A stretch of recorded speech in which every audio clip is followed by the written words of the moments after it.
Bismillahirrahmanirrahim. Assalamualaikum warahmatullahi wabarakatuh. Puji syukur atas kehadiran Allah Subhanahu wa taala. Karena dengan rahmat Allah kita dapat mengikuti perkuliahan pada hari ini.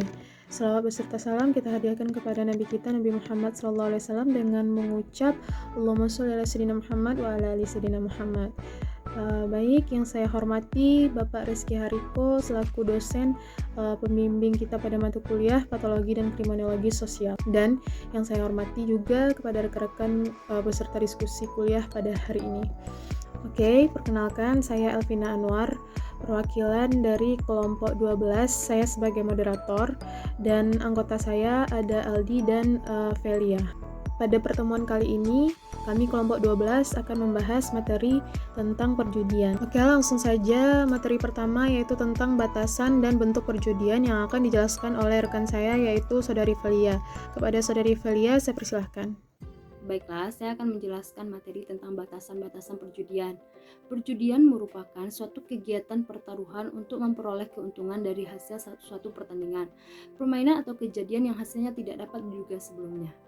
Sesuai dengan rumusan Kitab Undang-Undang Hukum Pidana KUHP pasal 303 dalam kurung pasal 542 ayat 1 dan 2 yang menyebutkan adanya ketentuan larangan untuk melakukan perjudian, dan sekarang diganti dengan Undang-Undang Nomor 7 Tahun 1974 tentang penerbitan perjudian yang disahkan oleh Presiden Republik Indonesia pada tanggal 6 November 1974 di Jakarta.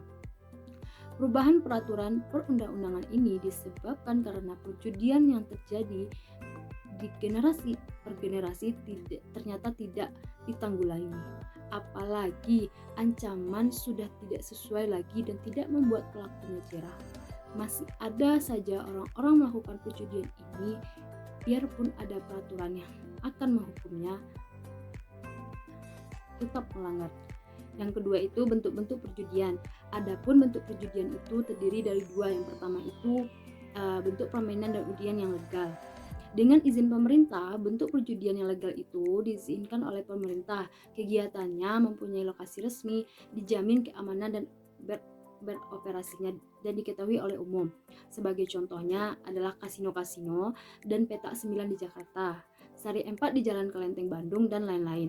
Bentuk perjudian yang diberikan legalisasi oleh pemerintah antara lain bertujuan untuk mendapatkan sumber penghasilan inkonvensional dan memuaskan dorongan jadi manusia yang pada intinya tidak dapat ditekankan oleh dan dimusnahkan. Kasino adalah suatu bangunan atau rumah yang menyediakan fasilitas atau alat praktek untuk perjudian. Kasino merupakan tempat berkumpulnya orang-orang untuk melakukan permainan, jadi sesuai dengan keinginan para pemain. Di dalam kasino biasanya terdapat orang atau organisasi yang menyiapkan uang untuk pertaruhan judi. Kedua, bentuk permainan dan undian yang ilegal. Sedangkan bentuk perjudian ini tidak mendapatkan izin dari pemerintah. Salah satunya adalah perjudian togel. Permainan judi ini sebelumnya adalah pemberitaan di media-media yang ada bahwa akan dilegalkan oleh pemerintah. Akan tetapi sampai sekarang tidak ada keputusan apapun dari pemerintah kita. Terima kasih saya ucapkan kepada Saudari Velia yang telah membahas tentang batasan dan bentuk perjudian. Selanjutnya materi tentang faktor dan akibat perjudian yang akan saya jelaskan sendiri. Faktor penyebab perjudian yang pertama yaitu faktor belajar. Faktor belajar ini memiliki efek yang sangat besar. Itu menyangkut keinginan untuk terus melakukan perjudian. Karena apa yang telah kita pelajari itu akan menghasilkan sesuatu yang menyenangkan dan itu akan membuat kita ingin untuk mengulangi perjudian tersebut secara terus-menerus. Yang kedua yaitu faktor sosial ekonomi. Nah, jadi bagi masyarakat yang sosial ekonominya rendah seringkali menganggap bahwa perjudian ini sebagai sarana untuk menaikkan taraf hidup mereka. Yang ketiga, faktor lapangan kerja. Banyaknya pengangguran itu juga merupakan faktor penyebab terjadinya perjudian, di mana pengangguran ini berpikiran bahwa dengan berjudi mereka akan menghasilkan uang tanpa harus bekerja keras. Apalagi dilihat dari status sosial ekonomi sekarang itu masyarakat sulit untuk mendapatkan pekerjaan. Dan yang terakhir yaitu faktor lingkungan. Seseorang yang bergaul dengan orang yang penjudi akan mudah untuk terjerumus ke dalam dunia perjudian. Materi selanjutnya adalah akibat dari perjudian. Jadi yang pertama yaitu bersikap adiksi atau kecanduan. Ketika seseorang memasuki dunia perjudian, maka ia akan berlarut-larut diseret oleh rasa candu dari judi tersebut. Dan orang yang sudah candu akan perjudian itu kepribadiannya akan labil. Yang kedua yaitu gerbang masuknya miras dan narkoba. Berawal dari perjudian, tidak lengkap rasanya jika berjudi tanpa minuman beralkohol. Setelah itu berlanjut pada kita ingin mencari kesenangan yang lebih, hingga berakhir pada narkoba. Akibat perjudian yang terakhir yaitu permasalahan keuangan. Nah, dalam perjudian, jika kita kalah, maka kita akan menyerahkan taruhan kita. Jika kita menang, maka itu adalah waktu yang tepat untuk berpesta dan berhura-hura, yang menyebabkan uang hasil menang tadi juga habis. Maka di sanalah terjadinya permasalahan keuangan.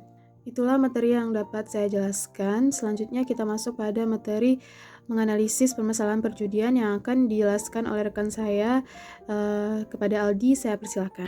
Analisis permasalahan perjudian. Upaya lain untuk pencegahan yang dapat dilakukan yaitu yang pertama preventif. Cara ini diarahkan pada usaha pencegahan terhadap kejahatan yang pertama kali akan dilakukan oleh seseorang. Upaya ini dilakukan dengan cara menyesuaikan cara pencegahan dengan jenis kejahatan yang mendorong terjadinya kejahatan. Contohnya, wajib kunjung yang dilakukan oleh aparat penegak hukum untuk memberikan informasi dan memberikan penyuluhan. Yang kedua, represif. Dilakukan apabila kejahatan ini sudah terjadi di masyarakat. Pihak yang dominan melaksanakan pemberantasan kejahatan itu dalam penegak hukum, antara lain kepolisian, kejaksaan, dan pengadilan.